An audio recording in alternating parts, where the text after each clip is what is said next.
আমি এটাতে ঝামেলা আছে। আল্লাহ তাআলা মুসা আলাইহিস সালামকে বললেন, মুসা তুমি যে বলছো তুমি জ্ঞানী না, তুমি জ্ঞানী না, তোমার চেয়ে বড় জ্ঞানী আছে। ঈসা আলাইহিস সালাম বলে, তাই নাকি? আমার চেয়ে বড় জ্ঞানী কে? দুই নদীর মিলন স্থলে যাও, ওখানে আমার এক বান্দা আছে তোমার চেয়েও জ্ঞানী। উনি গেলেন, যে দেখে সুরঙ্গ, ঢুকে দেখে চাদর গায়ে দিয়ে এক লোক শুয়ে আছে। সালাম দিলেন, আসসালামু আলাইকুম। ওই লোক চাদর আর সরায় না, ভিতর থেকে বলতেছে, ওয়ালাইকুম আসসালাম। তুমি কে? আমি মুসা। বনি ইসরায়েলের মুসা? হ্যাঁ। কেন এসেছো? এবার চাদর খুললেন, বলতেছে আপনার কাছ থেকে কিছু শিখতে আসছি। আল্লাহ বলছে, আপনি নাকি সবচেয়ে বড় জ্ঞানী, তুমি আমার জ্ঞান নিতে পারবা না, ওই ধৈর্য শক্তি তোমার নাই। মুসা আলাইহিস সালাম জোর করতে লাগলেন। অবশেষে খিদির আলাইহিস সালাম রাজি হলেন। বললেন, শর্ত হচ্ছে আমি যাই করি আর না করি আমাকে কোনো প্রশ্ন করা যাবে না। সফর শুরু হলো। সামনে নদী, এক লোক তাদের নৌকা দিয়ে নদী পার করাই দিল। নদী পারাপারের পর খিজির আলাইহিস সালাম লাঠি দিয়ে নৌকার তলাটা ছিদ্র করে দিলেন। মুসা আলাইহিস সালাম বললেন, এটা আপনি কি করলেন? খিজির আলাইহিস সালাম বলছে, এই যে আমি বলছিলাম না ধৈর্য ধারণ করতে পারবো না, যাও তোমার রাস্তায় তুমি, আমার রাস্তায় আমি। মুসা আলাইহিস সালাম আবার ক্ষমা চাচ্ছেন যে আপনি আমার ক্ষমা করেন, আমি তো ভুলে গেছি। চলতে লাগলেন। হঠাৎ বাচ্চারা খেলতেছে, এক বাচ্চাকে ধরে হত্যা করলেন খিজির আলাইহিস সালাম। এবার তো মুসা আলাইহিস সালাম রেগে গেছে, আপনি করলেনটাকে? খিজির আলাইহিস সালাম বলে, এই যে আমি জানতাম যে তুমি ধৈর্য ধারণ করতে পারবে না। এবার মুসা আলাইহিস সালাম করজোর করতেছে যে this is the last chance, আর আমি প্রশ্ন করবো না। বললেন, ওকে ঠিক আছে। হাঁটতে হাঁটতে এক ইহুদি বসতির সামনে যে হাজির, খাবার চাইলো, এরা আবার কৃপণ, খাবার দিল না। তো খিজির আলাইহিস সালাম বললেন, ঠিক আছে, খাবার যেটা দিচ্ছেন আমরা চলে যাই। যাওয়ার পথে দেখতেছে এই এলাকার একটা দেয়াল ভেঙে পড়ে যাবে। তিনি বললেন, মুসা চলো এটা ঠিক করে দেই। দুইজন মিলে প্রচন্ড ক্ষুধায় এটা সেটা এনে দেয়ালটা তৈরি করতেছে। তিনি এবার আর প্রশ্ন করেন, বলতেছে, ও এত কিপটামি করলো আর আপনি এটা করে দিলেন, আপনি তো চাইলে এটা টাকা নিতে পারতেন। এই কথা বলার পর খিজির আলাইহিস সালাম বললেন, এতটুকু তোমাকে আমি বলি, আল্লাহর আদেশে আমি করেছি। এই এলাকায় একজন জালিম বাদশাহ আছে, সে নৌকা পেলেই গরিব মাঝিদের নৌকা সিজ করে নিয়ে যায়। এই রাজার লোকেরা এসে দেখবে যে তলা ছিদ্র, পানি ঢুকতেছে, এটা নিবে না। মুসা আলাইহিস সালাম বলে, সুবহানাল্লাহ, তাই তো, এটা তো আমি বুঝতে পারি নাই। আর ওই ছোট শিশুটাকে হত্যা করছি, ও অনেক বড় জালিম হবে, সে তার মা বাবাকেও জাহান্নামে নিবে, এটা আল্লাহর আদেশে আমি তাকে হত্যা করেছি। তাহলে ওইটা বলে, খাবারও দিল না, এদের দেয়াল কেন ঠিক করতে গেল না? তখন তিনি বললেন যে আসলে এটা একটা ইয়াতীমদের ঘর ছিল, আর এই দেয়ালের নিচে আছে গুপ্তধন। এই দেয়ালটা পড়ে যাবে, এই গুপ্তধন তারা ছোট মানুষ নিতে পারবে না, এলাকাবাসী তাদেরকে বঞ্চিত করে নিয়ে যাবে। So আমি দেয়াল গড়ে দিলাম যাতে করে তারা যখন প্রাপ্তবয়স্ক হয় নিজেদের সম্পদ নিজেরা বুঝে নিতে পারে। সুবহানাল্লাহি ওয়া বিহামদিহি। নবী গো, নিশ্চয়ই কষ্টের পরে আছে আনন্দ, দুঃখের পরেই আছে সুখ। গোটা বিশ্বের খ্রিস্টানরা বিশ্ব নবীকে নিয়ে এখন মাতোয়ারা। মাইকেল এইচ হার্ট, খ্রিস্টান, একটা বই লিখে গোটা বিশ্ব কাঁপিয়েছেন, দি 100, a ranking of the most influential people and person in the world। পৃথিবী কাঁপানো 100 জন মনীষীর জীবনী নিয়ে একটা বই তিনি করেছেন। এই 100 জন মনীষীর জীবনীর মধ্যে যাকে নাম্বার 1 তিনি করেছেন, তিনি হচ্ছেন আমার নবী, আপনার নবী, পেয়ার নবী, বিশ্ব নবী মুহাম্মদুর রাসূলুল্লাহ সাল্লাল্লাহু আলাইহি ওয়াসাল্লামের। মাইকেল এইচ হার্ট কি মুসলমান? সে একজন খ্রিস্টান। তার মানে ওয়ারাফা'না লাকা যিকরাক, বিশ্বনবীর সম্মান শুধু আমাদের মুখ দিয়ে প্রচারিত হয় না, ইহুদি, খ্রিস্টান, বৌদ্ধদের মাধ্যমেও বিশ্বনবীর সম্মানকে বাড়িয়ে দিচ্ছে কে? I have studied him, the wonderful man, in my opinion, far from being antichrist, and he must be called the savior of humanity. খ্রিস্টানরা বলছে, আমরা এই মুহাম্মাদের জীবনী গবেষণা করে পড়েছি, তাকে খ্রিস্টান বিরোধী বলা তো দূরের কথা, তাকে মানবতার ত্রাণকর্তা বলতে হবে। তিনি গোটা বিশ্বের জন্য সুপারম্যান হয়ে পৃথিবীতে এসেছে। As a father, as a teacher, as a lawgiver, as a lawmaker, Muhammad is the superman of the world. স্বামী হিসেবে, পিতা হিসেবে, নেতা হিসেবে, নবী হিসেবে মুহাম্মদ ইসলাম সাধারণ কোনো মানুষ নয়, তিনি গোটা বিশ্বের জন্য সুপারম্যান হয়ে পৃথিবীতে আগমন করেছে। ওয়ারাফা'না লাকা যিকরাক, নবী দুশ্চিন্তা করবেন না, টেনশন করবেন না, আমি আপনার সম্মানকে বাড়িয়ে দেব। এই 3টা নেয়ামতের বর্ণনা সূরা ইনশিরাহের ভেতরে বর্ণনা করলেন কে? এরপরে রাব্বুল আলামিন বিশ্বনবীকে নেয়ামতের বর্ণনার ঘটনা শুনিয়ে বিশ্বনবীকে সান্ত্বনা বাণী শোনাচ্ছেন আর পড়ছেন, ফা ইন্না মাআল উসরি ইউসরান, ইন্না মাআল উসরি ইউসরা। নবী গো, নিশ্চয়ই কষ্টের পরে আছে আনন্দ, দুঃখের পরেই আছে সুখ। সুবহানাল্লাহ। কষ্টের পরে আনন্দ, দুঃখের পরে। The struggle isn't permanent in our life. দুঃখ কষ্ট এটা আমাদের জীবনে পার্মানেন্ট না, এটা সাময়িক। আচ্ছা, আওয়াজ করে উত্তর দেন তো, এক বছরে কয়দিন আপনাদের ফরিদপুরে? কয়দিন? 365 দিন। গত 365 দিনে না খেয়েছিলেন কয়দিন? 20 দিন, 30 দিন। তার মানে অল্প কিছুদিন না খেয়েছিলাম, সারা বছরই খেয়েছিলাম, ঠিক কিনা? আচ্ছা, তো 365 দিনে অসুস্থ ছিলেন কয়দিন? 4-5 দিন, কিংবা 20 দিন, কিংবা 1 মাস, কিংবা 56 দিন, কিংবা 65 দিন। তার মানে বাকি 300 দিন আরামে ছিলাম কি ছিলাম না? তার মানে আমাদের জীবনে দুঃখ বেশি না আনন্দ বেশি? সুখ বেশি না কষ্ট বেশি? এজন্য আল্লাহ বললেন, খবরদার, মুমিন কখনো হেরে যায় না। মুমিনের হারাবার কিছু নাই। মুমিনের জীবনে যদি আনন্দ আসে, মুমিন শুকরিয়া করে, শুকরিয়া করলে সওয়াব আছে না নাই?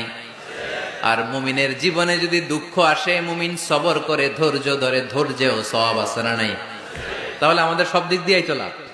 আনন্দের দিনগুলাতে শুকরিয়া করব, আর দুঃখের দিনগুলাতে ধৈর্য ধরবো, দুইটার মধ্যে সওয়াব আছে না নাই? এজন্য বিশ্বনবী বললেন, আজাবান লি আমরিল মুমিন, মুমিনের বিষয়টা খুবই আশ্চর্যের। ফাইন আসাবাতহু সাররাউন শাকারা, মুমিন যদি আনন্দে থাকে সে শুকরিয়া করে, শুকরিয়া করলে লাভ আছে না নাই? ওয়াইন আসাবাতহু দাররাউন সাবারা, আর দুঃখে পড়লে সে সবর করে, ধৈর্য ধরে, ধৈর্য ধরলে সওয়াব আছে না নাই? তার মানে আমাদের হারাবার কিছু আছে? মাঝে মাঝে আল্লাহ আমাদেরকে দুঃখ কষ্ট দিয়ে পরীক্ষা করতে চান, এগুলো আমাদের জন্য খারাপ নয়। এই দুঃখ কষ্ট বিপদ আমাদের কোমরকে সোজা করে, আমাদের পায়ের মাটিকে শক্ত করে, চিল্লায় বলেন ঠিক কিনা? প্রতিকূল পরিবেশে কিভাবে বাঁচতে হয় এই দুঃখ কষ্ট আমাদেরকে শিখায়। এজন্য মুমিন বান্দার বৈশিষ্ট্য হচ্ছে দুঃখ কষ্ট বেদনা জ্বালা এগুলোতে সে আপসেট হয় না, সে হাল ছেড়ে দেয় না, সে ভরসা রাখে একজনের উপর, চিল্লায় বলতে হবে তিনি কে? কারণ মুমিন জানে রাত্রি যত গভীর হয়, অন্ধকার তমানিসা ভেদ করে সুবহে সাদিক হয়। মুমিন জানে গর্ভবতী নারীর পেটের ব্যথা যেই দিন বাড়তে থাকে, ওই দিনই নতুন মেহমান আগমনের সময় ঘনাতে থাকে। মুমিন জানে তার জীবনে দুঃখ কষ্ট বিপদ যত বাড়তে থাকে, সুখের দিন কাছে আসতে থাকে। এজন্য মুমিনের হারাবার কিছু নেই। ফা ইন্না মাআল উসরি ইউসরা, ইন্না মাআল উসরি ইউসরা। নবী হে, কষ্টের পরেই আছে আনন্দ, দুঃখের পরেই আছে সুখ। আপনি সমস্যায় পড়েছেন, ওই সমস্যার সমাধানও আছে না নাই? এই পৃথিবীতে এমন কোন সমস্যা আছে যেটা সমাধান নাই? কথা বলেন। সমস্যা তৈরি করেছে কে? আবার সমাধানও দিয়েছে কে? Allah doesn't create a lock without its key. আল্লাহ কখনো চাবি না বানাইয়া ওইটার তালা বানায় নাই। কথা কন। তালাও যেহেতু আছে, ওই তালার চাবিও বানিয়েছে কে? মা আনজালাল্লাহু দাআন ইল্লা আনজালাল্লাহু লাহু শিফা। আল্লাহ দুনিয়ায় এমন কোন রোগ পাঠায় নাই যেই রোগের ঔষধ বানায় নাই, এমন কোন রোগ নাজিল করে নাই যেই রোগের কোন চিকিৎসা বানায় নাই, হয়তো সেটা আবিষ্কার হয় নাই। অনেকে ক্যান্সারের কথা বলতে পারেন যে হুজুর ক্যান্সার এমন রোগ, এই ক্যান্সার তার নাই কোনো অ্যান্সার, কিন্তু বিজ্ঞানীরা বলতেছে এটারও অ্যান্সার আবিষ্কৃত হচ্ছে। সুবহানাল্লাহ কইবেন না? কিছু কিছু ক্ষেত্রে হয়েও গিয়েছে। এজন্য দুঃখের পরেই আছে সুখ, কষ্টের পরেই আছে আনন্দ। এই দুনিয়াটাই এরকম, কষ্টের পরই আনন্দ। দেখবেন তারাবির নামাজ 20 রাকাত পড়তে কষ্ট লাগে না?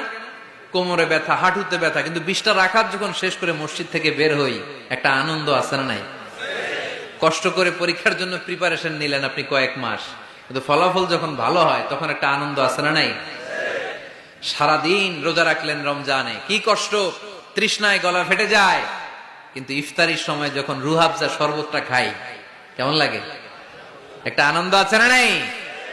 এজন্য আল্লাহ বললেন فَإِنَّ مَعَ الْعُسْرِ يُسْرًا إِنَّ مَعَ الْعُسْرِ يُسْرًا। ও নবী, কষ্টের দিন মক্কায় অল্প কিছু দিন, মদিনাতে আনন্দের দিন অপেক্ষা করছে। আমাদের জীবনে যদি দুঃখ কষ্ট আসে, আমরা ধৈর্য ধরবো, তাওয়াক্কুল করবো একজনের উপর, তিনি কে? কারণ আমরা বিশ্বাস করি কষ্টের দিন এটা চিরকালের জন্য নয়, সামনে আনন্দের দিন আমাদের জন্য সেট করে রেখেছে কে? এবার দুইটা গাইডলাইন শুনে তাফসীর আমরা শেষ করব। শুনতেছেন? কষ্ট হচ্ছে তো উঠা বসা করতেছেন কেন? উঠলেন কারা কারা? শেষ করে দিব? দোয়া করে দেই। কি গাইডলাইন দিলেন শুনবেন? কে কে শুনবেন না হাত তোলেন।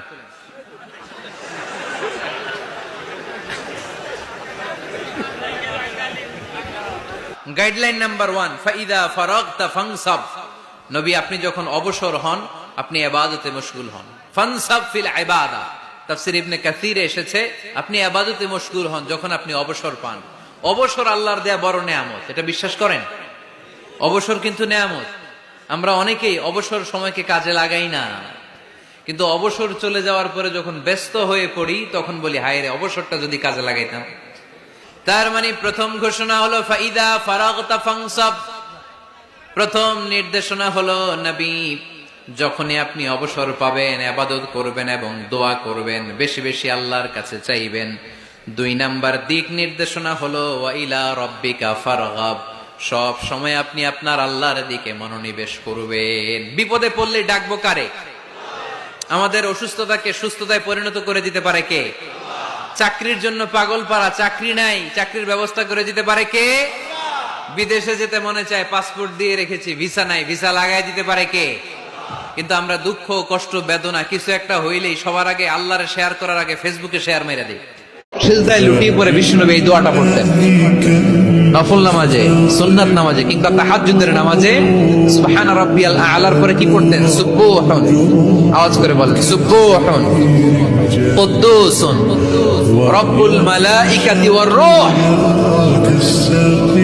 মানে আল্লাহ আপনি প্রশংসিত, আল্লাহ আপনি অতি পবিত্র, আপনি সব ফেরেশতা কুলের রব, ফেরেশতাদের সরদার জিবরাইলের রব। সুবহানাল্লাহ। আজকে থেকে পড়বেন সিজদায়?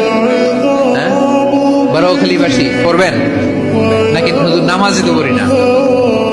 হ্যাঁ, এরকম নফল নামাজে, তাহাজ্জুদের নামাজে, সুন্নত নামাজে সিজদার যে তাসবিহ সুবহান রাব্বিয়াল আ'লা 3 বার পড়ার পরে আমার ভাইরা, মহিলা প্যান্ডেলে আমার যে মায়েরা বোনেরা আছে, আজকে তো রেকর্ড হয়ে যাবে, কালকেই ভিডিও পেয়ে যাবেন। 3 বার সুবহান রাব্বিয়াল আ'লা পড়ার পরে পড়বেন সুবহুন কুদ্দুসুন রব্বুল মালাইকাতি ওয়ার রূহ। পড়বেন তো ইনশাআল্লাহ। পুরুষের পায়ের নিচে জান্নাত, পিতার পায়ের নিচে জান্নাত, এই মর্মে কোনো হাদিস খুঁজে পাওয়া যায় না। কিন্তু নারী জাতিকে এতটাই মর্যাদা দেয়া হয়েছে, বিষ্ণুনবী বলেছেন তোমাদের মায়ের পায়ের নিচে জান্নাত। এই পৃথিবীটাকে যদি 1000 বারও বিক্রি করা হয় তাহলে জান্নাতের একটা চেয়ারের দাম হবে না। এই পৃথিবীকে কয়েক লক্ষ বার বিক্রি করে দিলেও জান্নাতের একটা টেবিলের দাম হবে না। আর যে জান্নাত মায়ের পায়ের নিচে পড়ে আছে, তাহলে ওই পা দুইটার দাম কত? ওই পায়ের দাম টাকা দিয়ে কিনা যাবে না, তাই না? যেই ব্যক্তি এই দোয়াটা পড়বে ওই ব্যক্তির জন্য রব্বুল আলামিন কিয়ামতের দিন জান্নাতের 8টা দরজা খুলে দিবে। এই ব্যক্তির আমলগুলো আল্লাহর কাছে এমন ভাবে কবুল হয়েছে, আল্লাহর কাছে ওই ব্যক্তি এতটাই সেরা, জান্নাতের 8টা দরজা কিয়ামতের দিন এই লোকটাকে ডাকতে থাকবে।